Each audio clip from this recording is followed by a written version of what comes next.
मंच पर और नाम छोटे होंगे क्षमा करिएगा। यहाँ सामने उपस्थित इतनी बड़ी संख्या में हमारे सभी प्यारे बच्चे भी यहाँ पर हैं, बड़े बुजुर्ग भी हैं, हमारे नौजवान दोस्त हैं, हमारी इतनी बड़ी संख्या में बात हो सकती है और हमारे पत्रकार मित्रों, मैं आप सबका उत्तर प्रदेश की सरकार की ओर से हृदय से स्वागत करता हूं। उत्तर प्रदेश के मुख्यमंत्री जी की ओर से आप सबका स्वागत और अभिनंदन करता हूं। आज का कार्यक्रम बहुत ऐतिहासिक कार्यक्रम, 25 करोड़ की उत्तर प्रदेश की आबादी और आज उत्तर प्रदेश में 37 करोड़ की संख्या में वृक्षारोपण का कार्यक्रम किया जा रहा है और वह संकल्प से सिद्ध हो जाता है, सरकारी व्यवस्था बनाते हैं। लेकिन समाज जब उससे सहयोगी बन जाता है तो कोई बड़ा से बड़ा काम भी छोटा हो जाता है। 25 करोड़ की आबादी वाले उत्तर प्रदेश में 37 करोड़ पेड़ लगना और इस पेड़ को लगाने का नाम क्या दिया गया है? एक पेड़ मां के नाम। और यह नाम किसने दिया है? जो पूरे दुनिया में भारत का डंका बजा रहे हैं देश के प्रधानमंत्री माननीय श्री नरेंद्र मोदी जी। उन्होंने कहा कि कोई बेटी हो चाहे बेटा हो, किसी के माता पिता जीवित हैं या नहीं है, लेकिन सभी लोग अपने मां को सबसे ज्यादा प्यार करते हैं और एक पेड़ मां के नाम लगाने का अभियान यह सतत चलने वाली प्रक्रिया है। क्या एक कार्यक्रम नहीं कि आज वृक्षारोपण हो गया इसके बाद नहीं हो सकता, इसके बाद भी हो सकता है, निरंतर हो सकता है। और इसको मैं आप सबसे आह्वान करूंगा, अपील करूंगा कि इस अभियान को आगे बढ़ाने का काम करें, इस अभियान का हिस्सा बनने का काम करें। आप सबके सदा ध्यान में रहना चाहिए, अगर हमारे पेड़ नहीं होंगे तो हमारा पर्यावरण अनुकूल नहीं हो सकता। अगर पानी नहीं होगा, जिसको कहते हैं जल है तो कल है, अगर हमारे पास पेड़ नहीं होंगे तो पर्यावरण अनुकूल नहीं होगा, पर्यावरण अनुकूल नहीं होगा तो पानी नहीं हमारे पास होगा, पानी नहीं होगा तो हमारे पास जीवन ही नहीं होगा। इसलिए एक पेड़ मां के नाम लगाने के अभियान के क्रम में आज हम सबको मिलकर के यह संकल्प लेना है कि हम पेड़ भी लगाएंगे, उन पेड़ों को बचाएंगे भी, अपने लिए ही नहीं बल्कि आगे वाली पीढ़ी को भी वह पेड़, जैसे हमारे पूर्वजों ने जब हम छोटे थे तो हम बड़े बड़े वृक्षों के नीचे, छायादार वृक्षों के नीचे बैठते, कैसी हरियाली। लेकिन आज वो हरियाली कुछ विकास कार्यों के कारण से पेड़ काटने पड़े, लेकिन सरकार की योजना में अगर एक पेड़ काटा जाएगा तो 10 पेड़ उसके बदले लगाए जाएंगे।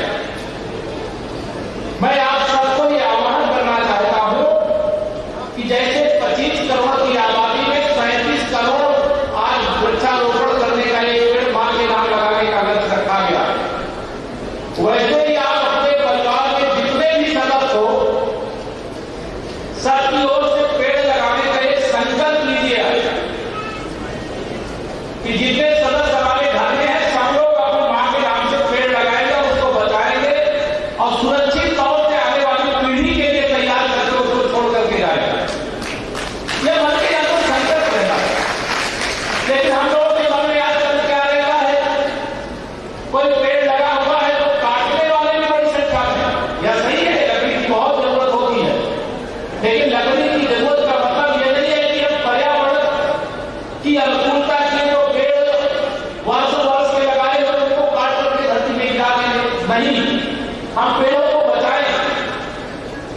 आपको मैं याद दिलाना चाहता हूं, जब आजादी के 75 साल पूरे हुए तो हम लोगों ने आजादी के 75 साल को अमृत काल के रूप में मनाया। देश के माननीय प्रधानमंत्री श्री नरेंद्र मोदी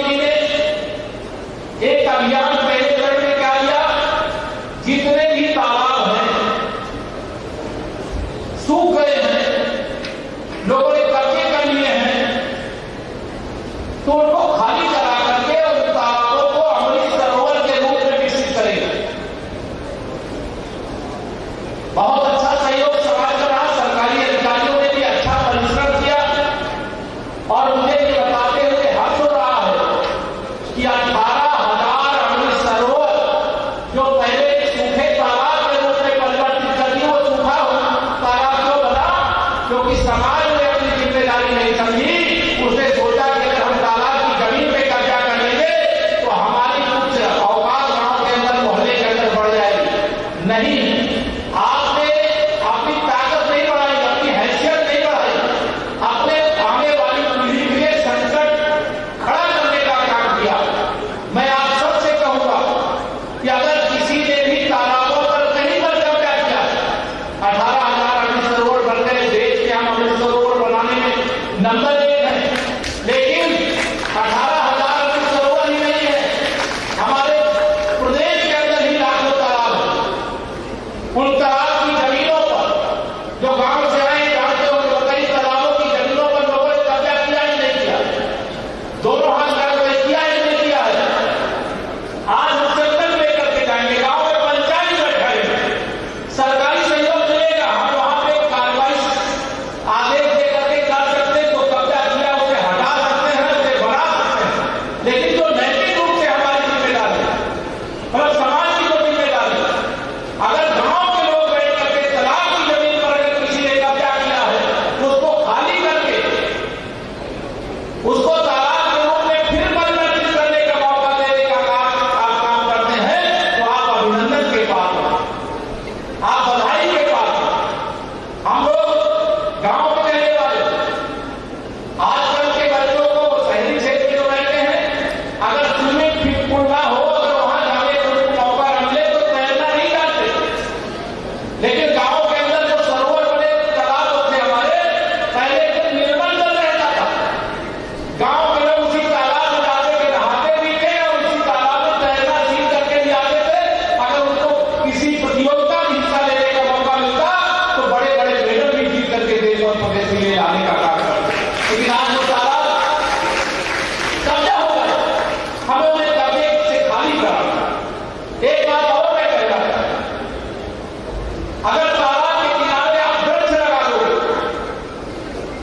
तो वो तालाब की एक सीमा रेखा बन जाएगी और उन वृक्षों को आप बचा लोगे तो वर्षा काल में पानी बरस रहा है, वर्षा काल में वही पेड़ पानी को सोख लेते हैं और जब बरसात समाप्त हो जाती है तो वही पेड़ पानी रिलीज करके तालाब को दे देते हैं, लोगों की जरूरत पूरी करते हैं। हमारी बहुत सारी बड़ी नदियां तो हमारे यहाँ बहुत सारी हैं, लेकिन हमारी बहुत छोटी छोटी नदियां हैं, नाले हैं। गांव का पानी जो नालों के माध्यम से जो क्षेत्र की नदियां होती उससे पहुंचता था और उससे कहीं गंगा जी में, कहीं यमुना जी में, कहीं हिंडे नाल जैसी नदियां जो है, मुझे मालूम नहीं यहाँ कौन सी नदियां हैं, लेकिन उन नदियों में पहुंचता था। आज नदियों की जमीनों को भी लोगों ने कब्जा कर लिया। अगर उनका खेत नदी की सीमा कहां तक है उनको मालूम है तो खेत के मालिक है, लेकिन अगर वो खेत का एरिया बढ़ाने के लिए नदी की जमीन पर कब्जा कर लेंगे तो प्रकृति अपना काम कर देती है। कभी ऐसी बाढ़ आएगी कि नदी की जमीन भी नहीं, वो आपकी जमीन को भी बहा करके ले जाएगी। इसे मस्जिद ना हो, इसे नदियों को सूख गई है उनको पुनर्जीवित करने का काम, नदियों के किनारे वृक्ष लगाने का काम और वृक्षों को बचाने का काम, यह करने का संकल्प आज हमें यहाँ पर शपथ लेकर के जाना। मैं आपसे यह बात इसलिए कह रहा हूं क्योंकि ये वृक्षारोपण पहले तो लोग अपने आप वृक्ष लगाते थे, बचाते थे, लेकिन आजकल वृक्ष काटने वाले ज्यादा हो गए, बचाने वाले कम हो गए। हमें आज के दिन ये संकल्प लेना है कि हम जो वृक्षारोपण का अभियान सरकारी स्तर पर चल रहा है, उस वृक्षारोपण के अभियान को निजी स्तर पर भी चलाने का काम करेंगे। वृक्ष की कमी नहीं है, आप अपने से ही खरीद कर लगा सकते हैं, वन विभाग के माध्यम से लेने का काम कर सकते हैं और इसको लगाने में अनेक यहाँ पर जो विभाग पिछले वर्ष भी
लेकिन